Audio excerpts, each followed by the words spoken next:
Olá pessoal, hoje eu vou indicar para vocês esse livro aqui sensacional que eu acabei de ler, A Matemática do Dia a Dia. Transforme o medo de números em ações eficazes para a sua vida, do matemático Steven Strugatz. Vou falar rapidamente sobre o autor, que leciona matemática aplicada na Universidade de Cornell, em Nova York, nos Estados Unidos.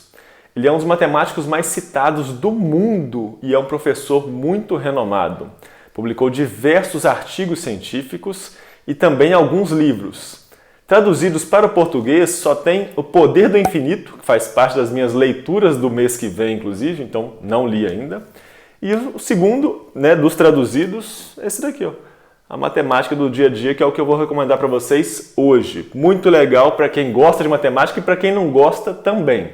É um livro bem legal, bem fácil, muito didático e eu aposto que mesmo você, se você for doutor em matemática, eu aposto que você vai aprender algumas coisas aqui, porque ele consegue misturar matemática pura com aplicações de uma forma muito interessante e muito leve. O livro foi publicado em português em 2017. Ele tem 242 páginas e é dividido em 30 capítulos, com várias notas no final do livro. Notas é para quem tem mais interesse em detalhes matemáticos. Então, quem não tem interesse não precisa de ler essas notas, tá bom? Olha só, se ele tem 242 páginas e é dividido em 30 capítulos, dá mais ou menos 8 páginas por capítulo. Na verdade é menos que isso, tá bom? Por causa das notas que você nem precisa de ler se você não for uma pessoa que se interessa muito por detalhes matemáticos. Então dá 7 páginas por capítulo. Para quem não tem costume de ler, é um ótimo livro para você começar, tendo como objetivo terminá-lo em um mês. Um mês tem 30 dias, o livro tem 30 capítulos, você pode ler tranquilamente um capítulo por dia. Olha que interessante para quem não tem costume de ler.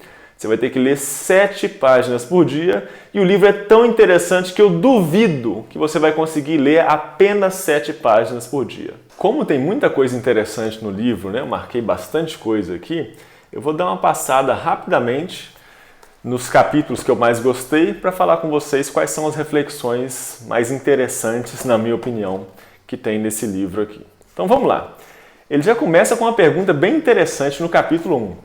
Será que a matemática ela é uma invenção ou ela foi descoberta? Ou em partes ela é uma invenção e em partes ela foi descoberta? Qual que é a diferença? Então, já no capítulo 1, leia o livro, porque ele dá a resposta mais interessante que eu já li para essa questão. E eu já vi várias respostas porque é uma questão que me intriga bastante. A matemática ela foi inventada ou ela foi descoberta? Deixa eu ver. Ele costuma começar os capítulos falando um pouco sobre história da matemática, depois fala de matemática pura e termina com uma aplicação em física, uma aplicação no dia a dia, de uma forma bem interessante. Ele discute, por exemplo, aqui a computação.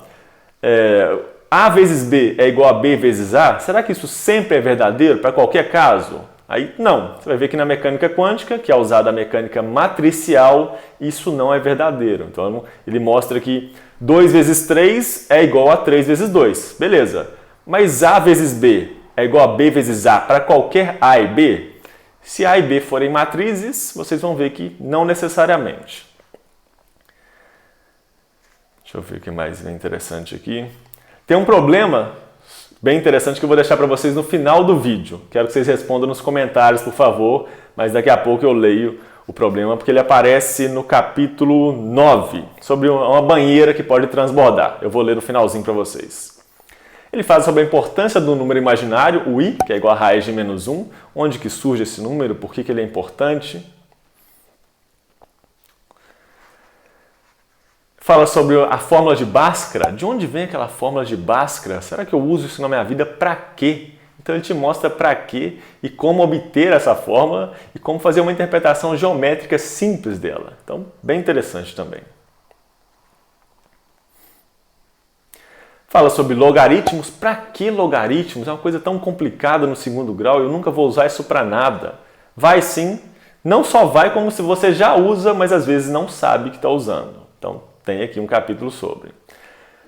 Tem um capítulo que tem 2 demonstrações bem simples e interessantes sobre o Teorema de Pitágoras, do Teorema de Pitágoras.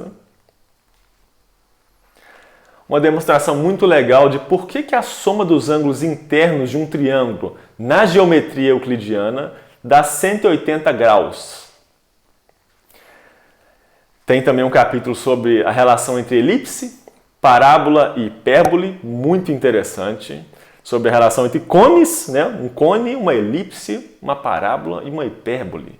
Qual que é a relação? Está aqui com bastante detalhes. E ele relaciona isso com física também, de uma forma bem legal. O livro é muito legal, gente, muito interessante. Você vai ler sem perceber. Para que serve a função seno? Eu aprendi isso no 2º grau e nunca usei para nada. Onde que aparece o seno na minha vida? Você vai ver, aparece em vários lugares. É possível calcular a área de um círculo sem usar cálculo integral? Antes da descoberta do cálculo, a gente sabia como calcular a área de um círculo? É possível? Tem aqui uma reflexão bem legal.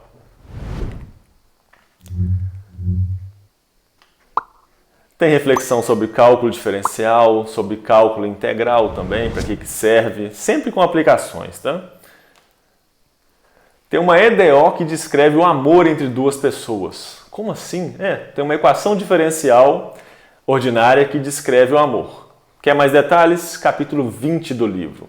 Vocês vão reparar que o livro vai aumentando o nível de dificuldade. Ele começa com a matemática mais simples, de números, de conjuntos, e vai aumentando o nível. Passa por funções, logaritmos, depois chega em cálculo diferencial e cálculo integral.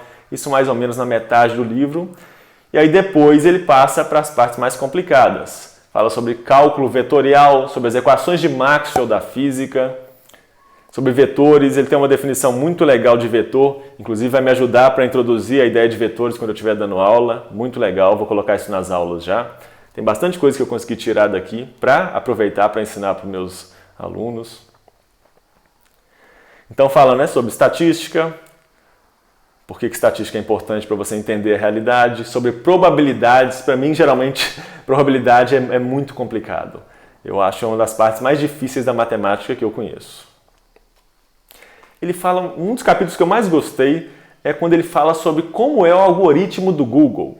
Quando você digita qualquer coisa no Google para ele fazer busca, o que faz determinadas páginas aparecerem em primeiro, em segundo, em terceiro? Ou seja, ficarem nas colocações, nas primeiras colocações. Como é esse algoritmo do Google? Achei muito legal. Ele explica de forma simplificada, claro. Tem uma reflexão muito legal também sobre números primos. Que é número primo? O número 1 é primo ou não? Ele era primo antes e deixou de ser primo? Como funcionam essas coisas em matemática? Bem legal também. Ele explica a teoria de grupos usando uma reflexão sobre como você deve girar o colchão da sua cama. A gente deve girar de tempos em tempos, periodicamente, o colchão, para não ficar gastando só um lado. Se você dorme só do lado direito do colchão, esse lado vai ficar afundando. Então é interessante você girar de várias formas diferentes. E quais as formas que são interessantes de girar o colchão? Achei muito legal. Sempre quando eu for falar alguma coisa sobre teoria de grupos, eu vou começar justamente com esse exemplo que ele dá aqui, que é aplicado na vida, no dia a dia. Fala sobre topologia no capítulo 27, está acabando aqui, já está ficando a parte mais complicada, mas muito legal também. Sobre geometria diferencial, muito legal também. Sobre séries infinitas e termina com uma reflexão sensacional sobre o infinito e o Hotel Hilbert.